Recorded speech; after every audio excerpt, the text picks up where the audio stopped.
पीयूष जी, थोड़ा सा बड़े मुद्दों पे एक आध बात करते हैं। अगर आपको इतना ही कॉन्फिडेंस है कि 400 पार आराम से होगा, भारतीय जनता पार्टी की 370 सीटें आएंगी, तो जो ये चुनाव का मोमेंटम शुरू हुआ था, तो आप लोग डेवलपमेंट की बात कर रहे थे, इकोनॉमी की बात कर रहे थे, अपने मोदी जी के कार्यकाल में जो भी बड़े बड़े काम हुए हैं उनको गिना रहे थे। इधर इधर खास करके 2 चरण के बाद ये देखने को मिला कि अब जो है पूरा चुनाव हिंदू मुसलमान पर आ गया है। प्रधानमंत्री जी ने भी राजस्थान में अपने रैली में इसकी बात करी। यहां तक कि ये बात हुई कि कांग्रेस जो है वेल्थ डिस्ट्रीब्यूशन की बात कर रही है, हिंदुओं का जो है कि जमा पूंजी लेकर मुसलमानों में बांट देगी, घुसपैठियों में बांट देगी। इसको आप कैसे देखते हैं? इसकी क्या जरूरत है इस समय इस बात को उठाने? हमारी तरफ से तो ये निकला ही नहीं। आप आज भी मोदी की गारंटी खोल के देख लीजिए, बहुत ही पॉजिटिव नैरेटिव है जी। हमने हर विषय को बड़ी गंभीरता से और गहराई से देश के समक्ष रखा है। एक विजन रखी है कि कैसे अमृतकाल में हम विकसित भारत बनेंगे और उस दिशा में क्या क्या कदम उठाए जाएंगे हमारी तीसरी टर्म में। मुझे लगता है कि दुर्भाग्यपूर्ण है कि कांग्रेस के मैनिफेस्टो आने के बाद उनका पोल खोल हो गया, उनका खुलासा हो गया कि वो अभी भी तुष्टीकरण की सोच में है। वो अभी भी सैम पिट्रोडा जी के दिखाए हुए आर्थिक विषयों पे चलने की सोच रहे हैं। उनके लिए अभी भी जो भेदभाव की राजनीति है वो प्राथमिकता लेती है। और उन्होंने जिस प्रकार के भ्रम पैदा करने की कोशिश की समाज में, उसको हमें लोगों के बीच में ठीक से प्रेजेंट करना आवश्यक लगा। और मैं समझता हूँ डेवलपमेंट और पॉजिटिव एजेंडा की बातें हमने नहीं बंद किया लिखनी, पर स्वाभाविक रूप से मीडिया हो, सोशल मीडिया हो, उसमें चटपटी बातें, थोड़ा बहुत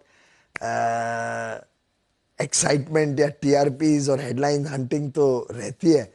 तो इससे ऐसा सा फील होता है कि ये नैरेटिव चेंज हुआ है। पर आप कोई भी हम में से किसी का भी, माननीय प्रधानमंत्री जी का, अमित भाई का, माननीय जेपी नड्डा जी का या राजनाथ जी का भाषण देखें, या हम जो कैंडिडेट्स हैं हमारे लेवल के भी भाषण देखें, तो बड़ी सकारात्मक सोच के साथ हम जनता के बीच जा रहे हैं, पॉजिटिव नैरेटिव को प्रमोट कर रहे हैं। कैसे ये चुनाव देश का भाग्य विधाता वाला चुनाव है, देश का भाग्य बदलने वाला चुनाव है, उस चीज पे हमारा फोकस ज्यादा रहता है। ये चुनाव तय करेगा कि मोदी जी प्रधानमंत्री बने बनाम आई थिंक प्रश्न चिन्ह है, क्योंकि चाहे वो लोग ने कह दिया है कि हम 5 साल में 5 प्रधानमंत्री बनाएंगे, लेकिन ये नहीं तय कर पा रहे हैं कि वो 5 भी कौन होंगे, ये नहीं तय कर पा रहे हैं कि पहला प्रधानमंत्री कौन होगा।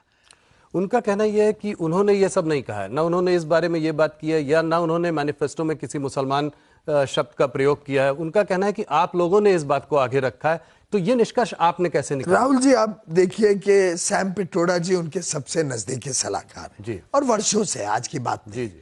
और वो तो टॉम टॉम करते थे उस बात जी को। जी। दुनिया भर में सैम पिट्रोडा जी इनको लेके जाते थे ओवरसीज कांग्रेस के नाम से, और वहां पे भी वो देश के बारे में बड़ा बुरा भला कहते थे। अब ऐसा व्यक्ति जब 55% इनहेरिटेंस टैक्स की बात उसी समय करे, और मेरा मानना है कि जरूर मैनिफेस्टो में भी उनका हाथ रहा होगा।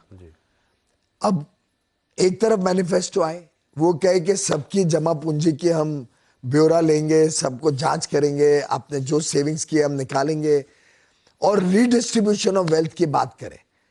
तो भाई जमा पूंजी रीडिस्ट्रीब्यूट करने के लिए पहले आपसे तो खींच लेनी पड़ेगी ना, चोरी कर लेनी पड़ेगी। तो स्वाभाविक रूप से वो यही कह रहे। और फिर आप देखिए 3 चीजें जो हुई एक साथ। एक मैनिफेस्टो कहता है आपकी संपत्ति का हम पूरा जांच करेंगे, हर एक मिडिल क्लास आदमी की, देश के हर व्यक्ति की। तो साधारणता तो देश में जैसे 25 करोड़ लोग गरीबी रेखा से बाहर निकले, तो साधारणता तो अधिक मिडिल क्लास ही है, तो उनकी सबकी संपत्ति का ब्यौरा लिया जाएगा। दूसरा नैरेटिव कहा जाता है जनसंख्या के आधार पर हम रीडिस्ट्रीब्यूशन ऑफ वेल्थ करेंगे। तीसरा एक नैरेटिव क्रिएट होता है कि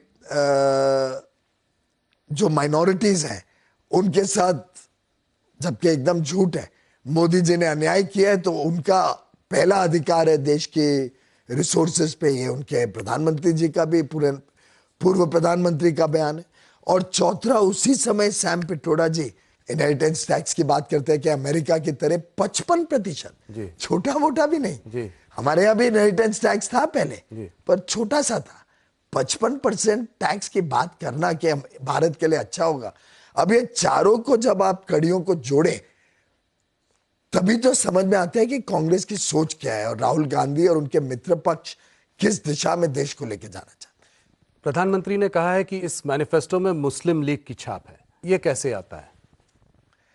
देखिए, कांग्रेस के सभी इतिहास में आप काम देखें तो उन्होंने भाषा के आधार पर, प्रदेश के आधार पर, धर्म के आधार पर और अब तो आपकी और मेरी स्किन के कलर के आधार पर, चमड़ी के रंग के आधार पर भी उन्होंने भेदभाव किया है।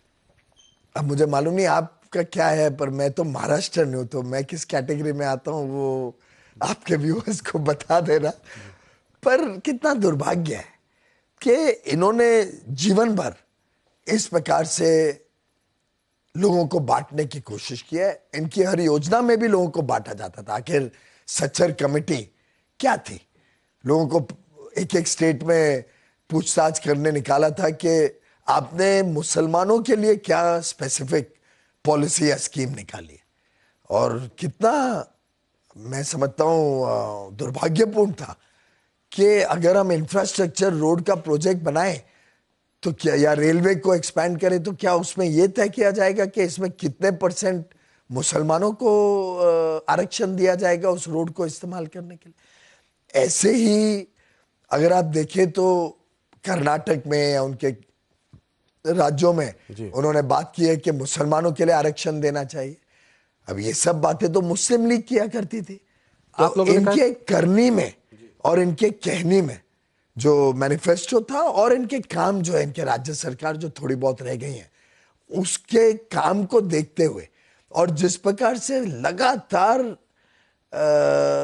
प्रभु श्री राम का अपमान करना, राम मंदिर के प्राण प्रतिष्ठा कार्यक्रम का बहिष्कार करना, राम सेतु के, राम के अस्तित्व को ही प्रश्न चिन्ह लगाना, कोई कांग्रेस के नेता कहे कि हमें राम मंदिर का शुद्धिकरण करना पड़ेगा, इस प्रकार के जब बयान सब आते हैं और उसको इस कॉन्टेक्स्ट में देखा जाता है कि ये लोग बात कर रहे हैं कि देश के रिसोर्सेज का पहला हक एक धर्म का, एक समुदाय का होना चाहिए, तो इससे ध्यान में आता है कि ये मुस्लिम लीग की तरह बात कर रहे हैं। ये ओबीसी का रिजर्वेशन लेकर मुसलमानों को दे देंगे, इसको आप कैसे देखते हैं? ये कहां से, ये तो सुप्रीम, ये हम तो रूल ऑफ द लॉ में विश्वास करते हैं।